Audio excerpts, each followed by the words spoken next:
হয় যোগীঘোপাৰ চটপাৰাত এটা বিধ্বস্ত পথ আৰু এই গড়কাপ্তানি পথটি এতিয়া জলাকলা খুৱাইছে পথচাৰীৰ লগতে এই গাঁওখনৰ স্থানীয় লোকসকলকে আৰু ক'ব লাগে মোৰ সৈতে এক দৃশ্যাংশ দেখুৱাব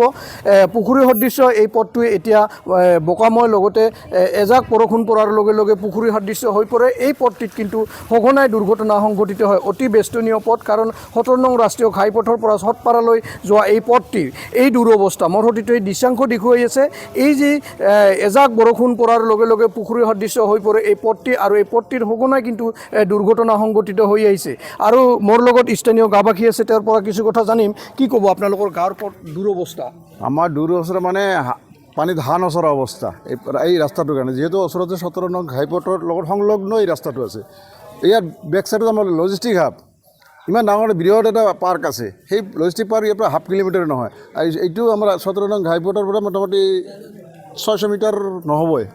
500 মিটাৰমান হ'ব এইখিনি দূৰত্ব এই ৰাস্তাটো আছে সংলগ্ন ইয়াত হাজাৰ হাজাৰ মানুহ অহা যোৱা কৰে স্কুল আছে ইয়াত মোটামুটি 6খনমান স্কুল আছে LP ME জয়ীবাৰখন হাই স্কুল আছে এইখিনি ল'ৰা ছোৱালীখিনি যায় বা বৰষুণ পৰিলে ল'ৰা ছোৱালীখিনি চেণ্ডেল উঠাই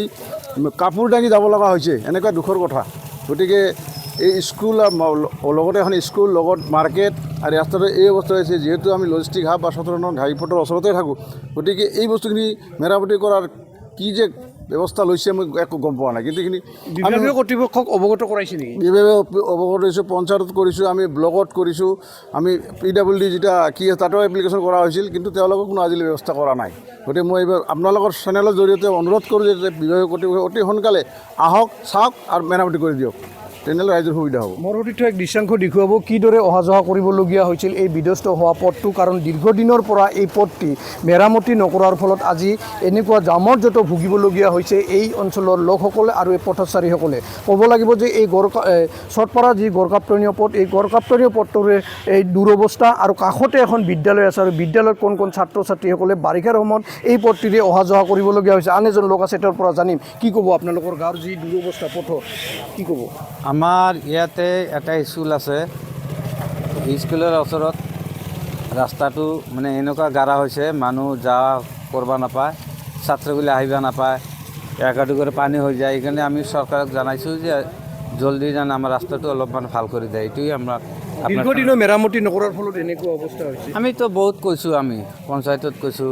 ব্লকক কৈছোঁ কিন্তু আমাৰ ৰাস্তাটোতো এনেকুৱা ভাল কৰি এতিয়া হোৱা নাই সেইকাৰণে আপোনাৰ চেনেলত আমি জৰিয়তে আমি কৈছোঁ যে ৰাস্তাটো যেন জলদি মেৰামতি কৰি দিয়ে হয় আচলতে ক'ব লাগিব যে দীৰ্ঘদিনৰ পৰা মেৰামতি নকৰাৰ ফলত এই গড়কাপ্তানী পথটি এতিয়া জামৰ জটন ভুগিবলগীয়া হৈছে এই অঞ্চলৰ লোকসকলে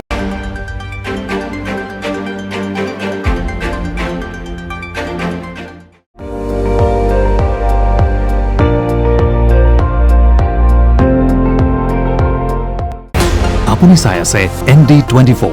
সৰ্বশ্ৰেষ্ঠ নহয় সৰ্বোত্তমৰ দৌৰ